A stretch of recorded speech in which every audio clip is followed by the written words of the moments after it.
हरिओम। आज हम लोग हनुमान चालीसा के आगे की कथा का श्रवण करते हैं। महावीर विक्रम बजरंगी, कुमति निवार सुमति के संगी। कंचन बरन विराज सुबेसा, कानन कुंडल कुंचित केसा। यहाँ हनुमान जी को महावीर कहा गया। क्यों कहा गया? जो भगवान का यश गाता है वो तो वीर है, और भगवान जिसका यश गाते हैं वो महावीर होता है। तो हनुमान जी ऐसे भक्त हैं जिनका यश रामचंद्र जी गाते हैं। और जब सीता माता का पता लगा कि हनुमान जी आए, रामचंद्र जी ने अपने चरणों से हनुमान जी को उठा के गले लगा लिया। और इस दृश्य को कहते हैं कि जीवात्मा का परमात्मा में विलय हो गया। कैसे एक जीव प्रभु के हृदय में लग के प्रभुमय हो जाता है और प्रभु के स्नेह का अतिशय कृपा पात्र हो जाता है। तो इन्हीं कारण से हनुमान जी को महावीर कहा गया, क्योंकि राम उनका यश गाते हैं, राम उनको अत्यधिक स्नेह करते हैं। राम अपने भ्राता के समान, उनको पुत्र के समान सीता और राम स्नेह करते हैं। तो वो रघुवंश में जन्म नहीं लिया है, लेकिन तो भी राम के पुत्र हो के रघुवंशी हो गए हैं। इसीलिए जिसका यश राम गाते हैं तो वो महावीर कहलाया। केवल युद्ध में वीरता दिखाना ही वीरता नहीं होती है। युद्ध में वीरता दिखाना वीरता है, लेकिन केवल युद्ध में दिखाई गई वीरता वीरता नहीं होती है। वीरता कई प्रकार की होती है। युद्ध में जिसने वीरता दिखाई उसको रणवीर कहते हैं। विद्या के क्षेत्र में जिसने बहुत सफलता पाई उसे विद्यावीर कहते हैं। दान के क्षेत्र में जिसने बहुत झंडे गाड़ दिए, बहुत अपना एक माइलस्टोन बन गया, तो वो दानवीर होता है।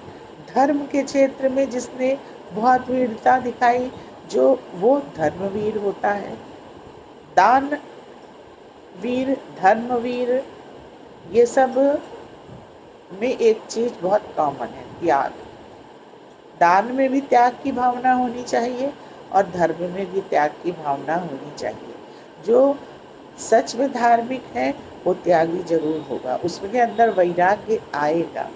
और जो त्याग नहीं आया है जहाँ, वहाँ न दानवीरता आएगी न धर्मवीरता आएगी।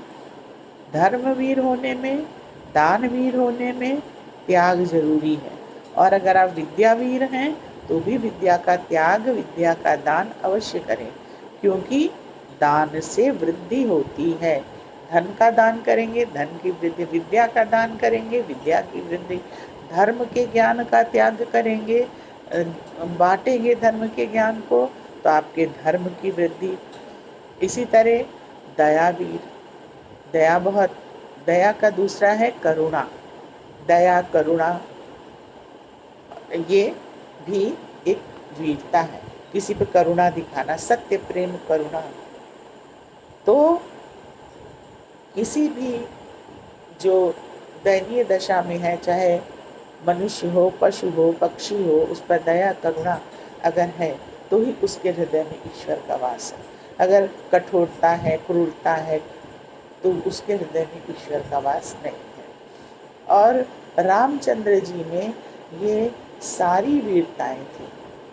रामचंद्र जी करुणा निधान भी थे, और उन्होंने रणवीर भी थे।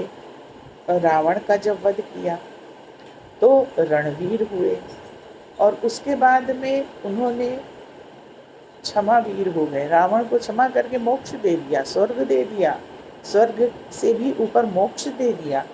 तो यहाँ करुणा निधान हो गए, उनको करुणा भी आई उसके ऊपर। क्योंकि यदि कोई दुष्टता कर रहा है तो मतलब वो उस समय अज्ञानी है, और जब उसको दंड मिल जाता है, उसका प्रायश्चित हो जाता है, तो उसका वो क्रूरता समाप्त हो जाती है। तो जो ज्ञानी पुरुष है उसको उस क्रूर पुरुष पर करुणा आती है, जैसे रावण पर राम को करुणा आई और उन्होंने उनको मोक्ष प्रदान किया रावण को। तो इस प्रकार ये वीरताएं जो राम जी में थी, ये सभी वीरताएं हनुमान जी में भी थी।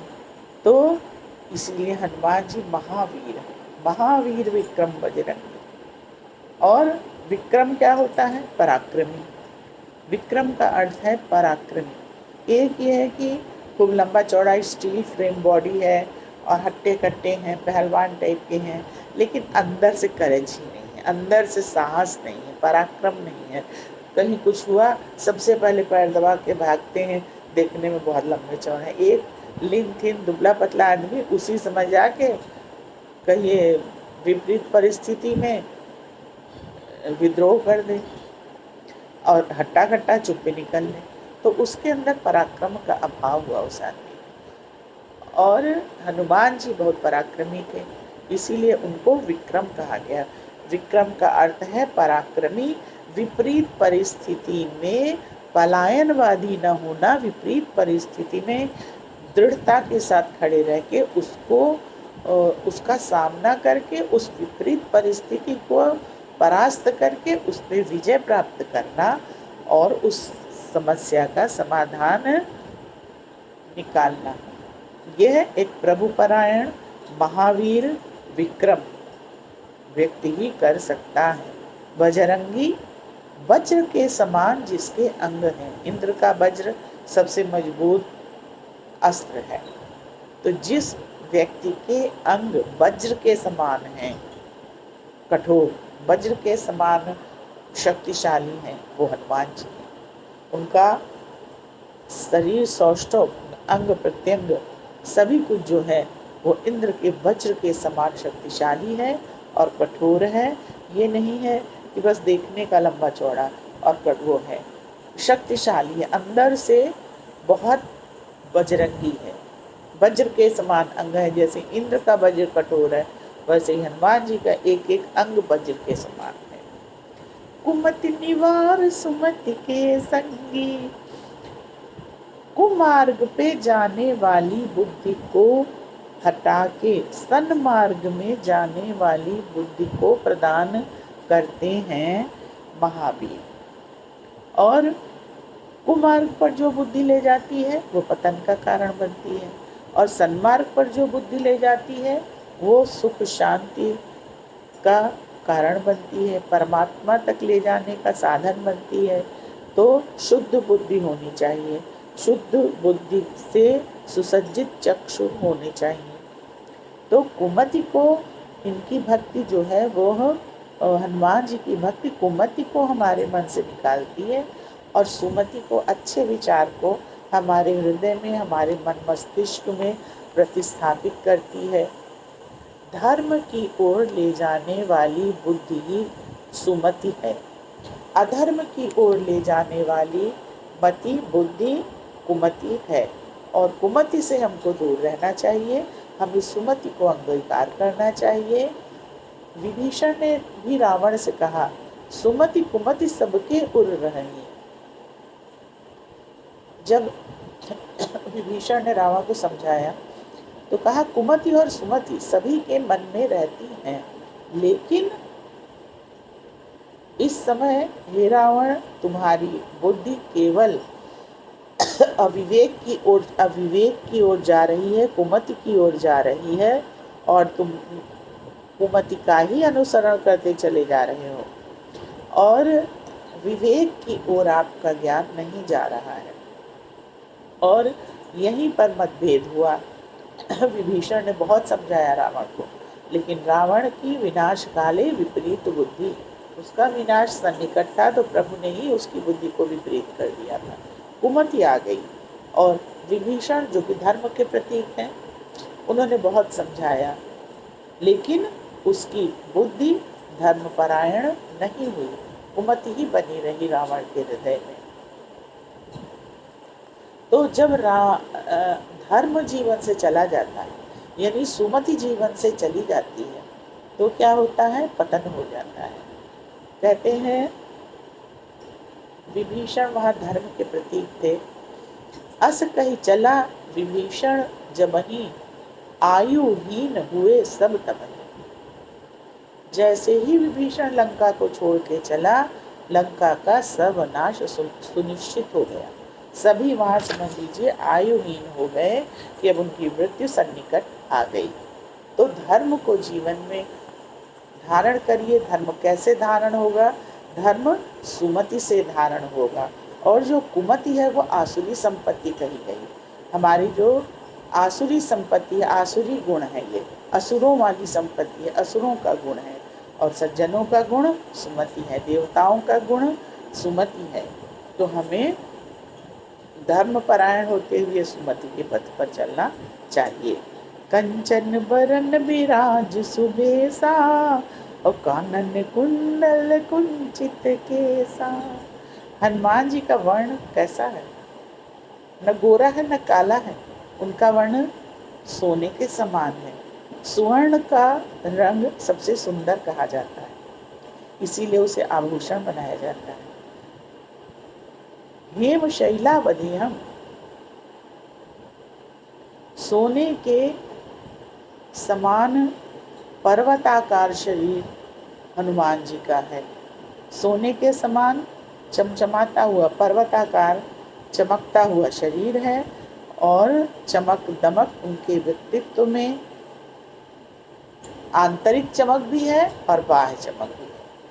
बाह्य सौंदर्य ही सब कुछ नहीं है, बाहर से बहुत खूबसूरत है तो वो विष रस भरा कनक घट जैसे हो जाता है।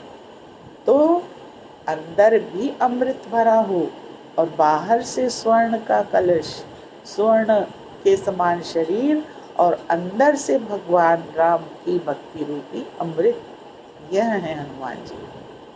और उनके कानों में कुंडल पहने हुए हैं, घुंघराले घुंघराले सुंदर केश हैं। तो उनका बाह्य स्वरूप भी अत्यंत आकर्षक और सौंदर्य से युक्त है, और उनका अंतर मन भी अथाह भक्ति से भरा हुआ है। और जब मन अच्छा होगा, मन में भगवान होंगे, मन में राम होंगे, तो चेहरे पे, शरीर पे स्वर्ण जैसी चमक आ ही जाती है। साधु संतों को देखिए, कोई मेकअप नहीं, कोई फेशियल नहीं, कुछ नहीं, लेकिन कितना तेज होता है। वो एक तपस्या का तेज होता है, वो एक आंतरिक भगवत भक्ति का तेज होता है।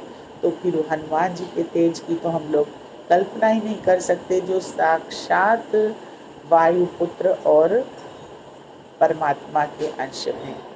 धन्यवाद।